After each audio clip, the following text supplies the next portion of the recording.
What does it mean, being a fan? You help people stay cool in the summer, of course. But beyond that, fan is the diminutive of the word fanatic, a cute, mainstream way of referring to a madman, a person filled with excessive and single-minded zeal. It is quite interesting how the word became affirmed, losing its negative connotation, which was transferred to the word stan, just as fandoms seem to increasingly act according to definition, a process not exclusive to entertainment, but for the sake of this video, boy, we've seen some shit in the RWBY fandom over the years, haven't we?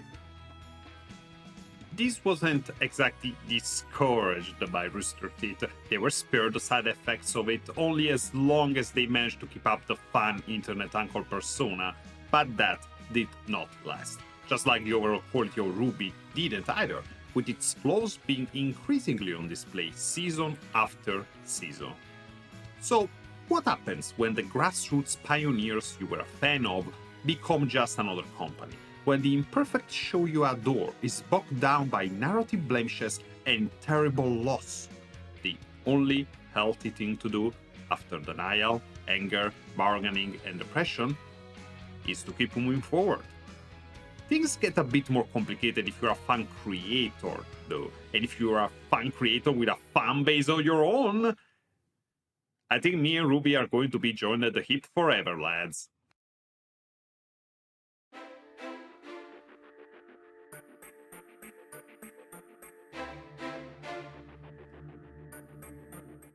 I've never played a Halo game. I didn't have an Xbox growing up, I had a PS2. Then I got a 360, but mostly used it to play Left 4 Dead with my brother and cousins, which is to say, I did not care for Red vs. Blue even after becoming aware of it. What I did like though was Screw Attack's Death Battle series, which was my first contact with RWBY. The infamous Tifa Lockhart vs. Yang Xiaolong battle, which even fans of the series admitted was bullshit. At that time, Rooster Teeth had just acquired Screw Attack. I put 2 and 2 together. From the very beginning, Rooster Teeth was just another company to me, and RWBY was something I had no interest in because of the way I was first introduced to it. But thankfully, I had a friend. A very good friend, who I still have and love to bits, and deserves a shout out because I would have never done what I did next if not for them. This friend knows my taste in character design and personalities very well. Thus, all they needed to do to convince me to give RWBY a chance was show me a picture of Penny Polendina. I won't say it was love at first sight, but the closest version you can get to with a fictional character happened. Thus did my adventure with RWBY start, and I found out that I really liked it. Then I heard that the guy from Dead Fantasy was involved, and I was even more excited. Everything was looking upwards. Except this was the summer of 2016. The finale of Volume 3 hit me like a truck. I was shocked as a fan, but as a writer, I was outraged. To this day, I am not a fan of the way the follow beacon happened. I'm especially not a fan of Penny's treatment of her arc in the show, both early and especially later. If I had to bring the why down to brass tacks, as for her inspiration, Collodi's Pinocchio, Penny's entire arc in the show was building up to her becoming a real girl. The conversation she has with RWBY in that alley in Volume 2 as RWBY reassures Penny that she's still a normal human girl because what counts is what's inside. There is a couple problems with this. The first is that Pinocchio in the original story wasn't just a puppet, he was a menace. Disney's version sold off most of the edge, making him, at worst, very gullible. Instead, Penny in RWBY is the sweetest character on the show, on top of being incredibly strong. Also, Pinocchio's puppetness was out in the open. Penny's existence is hidden, and it is clearly a source of great fear and insecurity for her. RWBY's speech always felt off to me, because despite her intentions, it does not change the fact that Penny is not a normal human being. And that's perfectly fine. She doesn't need to be one. She deserves love and friends and a long life nonetheless. These are just my personal feelings about it, but I think Penny's arc would have been better served by focusing on acceptance despite her diversity. And from a broader narrative arc, I was stoked. It had been established that only living things can have aura, and here it is, an artificially created being truly alive, producing aura and using it to kick ass? The narrative implications. How did Enrico do it? What does this mean for Remnant? There's already trouble accepting Fauni. What about Penny's kind? What does this mean for the story going forward? It means that they can tear someone to shreds without including a higher content rating. To say I was pissed would be an understatement. And what do I do when I'm pissed?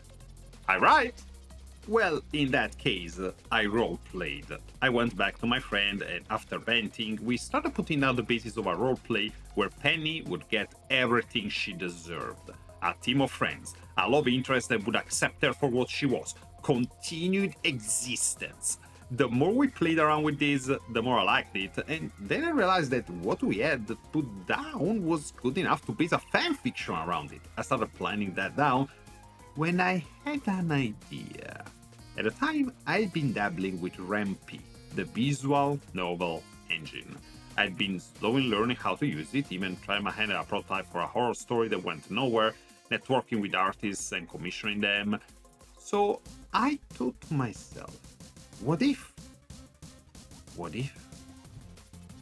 8 years later, with a sequel and a remaster in the works, that what if exploded into something bigger than I could have ever imagined. And it all started with one sweet redhead girl who I thought deserved better than what she got. So, thank you, Penny. And thank you, RWBY and Rooster Teeth. No matter your path and your end, I cannot deny what you gave me.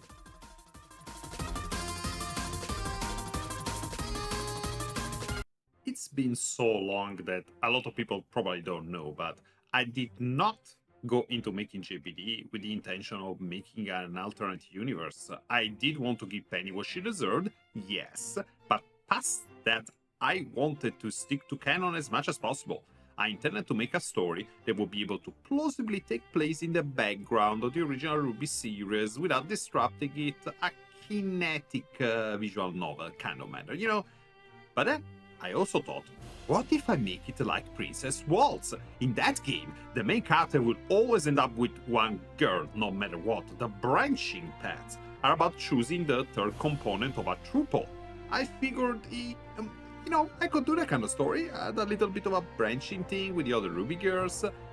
Then, after that, I thought about adding Persona 4 inspired gameplay with a school year-based calendar progression, different times of day, social skills.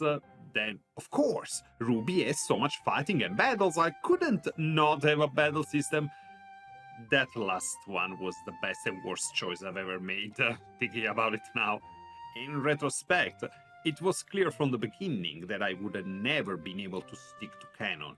It wasn't just a matter of not liking where the RWBY story was going, but also because the more support I got from fans, the more I became able to experiment.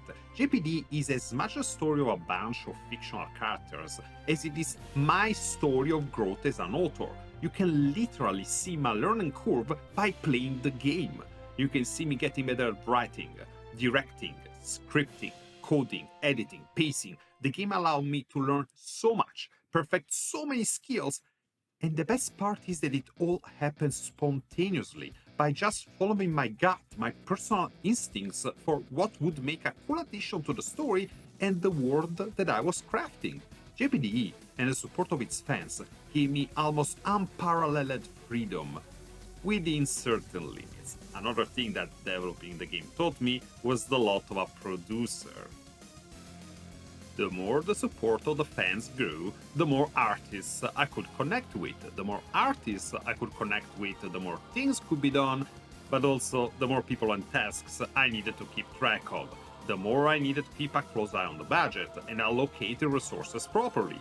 What I went in for was a nice, cute game about Penny. What I got was a crash course in video game making on all levels, and 8 years later, I have a profound appreciation for all the roles and energies and type of artistry and non-artistry that go into making our entertainment, which is why I'm always so testy about workers and consumer rights in the sector. That's also why I'm so harsh on bad managers and project leads, because I've seen firsthand how much, when making a game, depends on them. The moment my project became a team effort, it also became my responsibility to steer the boat so that people will be able to work on it without driving themselves to an early grave. Not to say that I have not had bad experiences with artists. I was scammed a couple times, a few flaked on me, one pretty much ignored all the guidelines I gave them, but after 8 years of doing this, I can say with confidence, whenever there is big messes happening during production of anything in entertainment, the fault usually lies up high.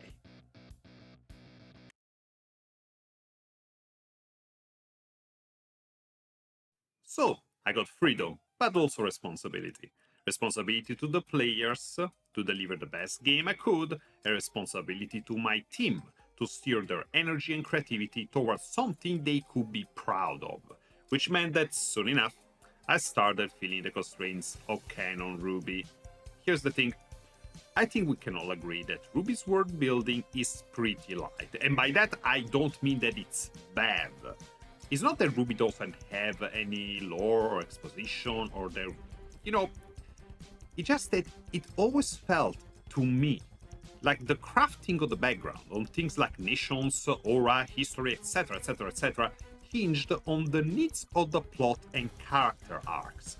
I take a different approach to writing. World building is not built out of narrative needs, but I see it as part of the narrative. It's the stage, if you will, where our performance takes place. It informs the limits of what can happen and how. I started doing this for JPDE as well, at first only feeling holes left by the original canon, but eventually I had to choose between. Do I want to keep expanding JPD's world building, or do I want to be religious and respect the sanctity of RWBY's canon world building? In the end, I decided to be blasphemous. Starting with the way aura works, going into a relationship between certain characters, and going as far as modifying the way green work as a species. Just to give you an example, I decided to not have Salem be the supreme wicked witch of the Green. In JPDE, she only has a limited influence on these monsters born of darkness. Why? Because in my head, if Salem had always had this supreme influence on Green, even going as far as being able to create brand new species, Cloak and Dagger tactics make no sense, especially since she's existed long before Remnant evolved technologically. That kind of influence would have netted her an easy apocalyptic win. It's only a small part of all the modifications I made to canon RWBY. The more I made, the more I realized just how much I liked filling in the blanks and going into detail on things that the original series, even had it wanted to, couldn't have, because an animated series has limited space and time to go over everything. But a video game, a visual novel of all things, it was time to go off. But just because it excites me, it doesn't mean it's easy. Keeping track of everything and making sure it all fits properly together is a task and an half. I've recently started writing a proper JPD Bible to help me with that, as Adagio of Darkness is going places. Also, there are certain things that I found myself wanting and having to write that I am a bit scared of, not going to lie. I do think about how they can get received by the audience, especially when it comes to characterization. And for this next example, I'm going to need to go into big spoilers. Big spoilers both for JPD1 and JPD2 Episode 6, which is the latest public release. If you haven't finished JPD1 or played JPD2 Episode 6, skip ahead to this timestamp. Last warning, you're about to get spoiled, I'ma give you 10 more seconds.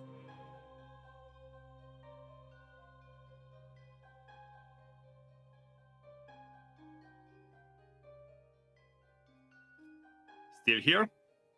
Alrighty then. So, in the JPD alternate universe, Summer Rose is alive. Yep.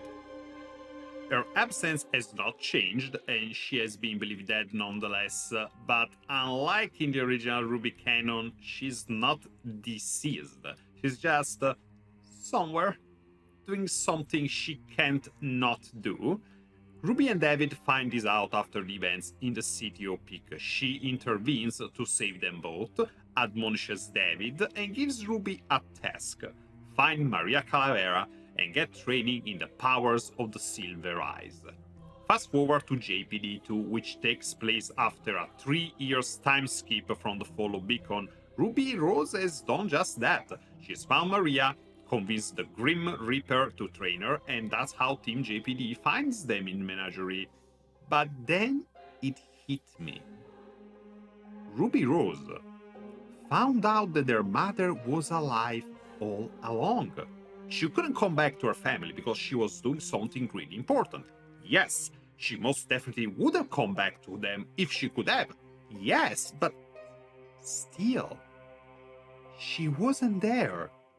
As Ruby grew up, as her family fell apart, as she went through the formative stages of her life and the tragedy of the fall of Beacon, Summer Rose, her mother, was not around. And now Ruby knows that. Not only that, I'd literally just made Ruby spend 3 years one-on-one with an older female figure. An older female figure whose only goal during that period has been to teach and nurture Ruby to make her into a better Ruby and a better person than Maria herself. Oh no! It may have been by complete chance, but once I realized where I had brought Ruby's character, there was no escaping that scene in episode 6. I was a nervous wreck while writing it. I must have gone over it like 3-4 times, I don't even remember, because it pretty much stabs at what is the heart of the original show. Ruby's Red trailer literally starts with Ruby visiting her mother's grave. The larger-than-life figure of Summer Rose has been an integral part of the story since the beginning. It influences Ruby's approach to life in everything she does, and in JPDE, it is called into question. Thing is, I couldn't not write that scene. Every instinct I have as a writer told me either you write this or just stop writing this story entirely. Because the scene, as suffered a choice as it was necessary for the character arc of both Ruby and Maria, allowing them to finally be honest with one another and keep moving forward.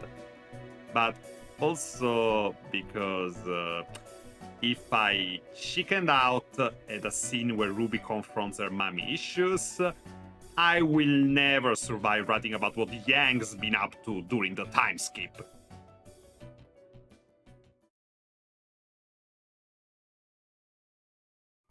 So at this point, it feels natural to ask, what next? Right now, I'm tremendously happy making JPDE. I no longer think of it as just a fan work, it is my work. It's got so much of myself in it and of all the people I collaborated and still collaborate with that it couldn't be anything else. I intend to keep on making it as long as the narrative allows it. I intend to keep learning from it, making it better, and nurture the community that has been born around it. Our Discord server is 4,500 people strong. I literally cannot believe how big it's gotten.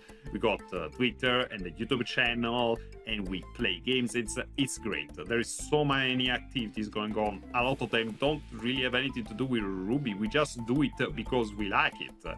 Like the latest, we were trying to make a fictional manifesto for a fictional new Europe, and so many people joined in and it was so much fun. I loved it. Also, I intend to make JPDE 12% more queer. Ever since I came out, I've been more and more comfortable writing queer characters. That's what I meant. I can't wait for you to see more shenanigans with Andrea, for example. I intend to keep learning new skills. Like, for example, did you know that I started a musical collaboration project with Nailik Noteworks, Aura Beats? We're going to try and release a new song every 2 months, starting with one from the perspective of Andrea.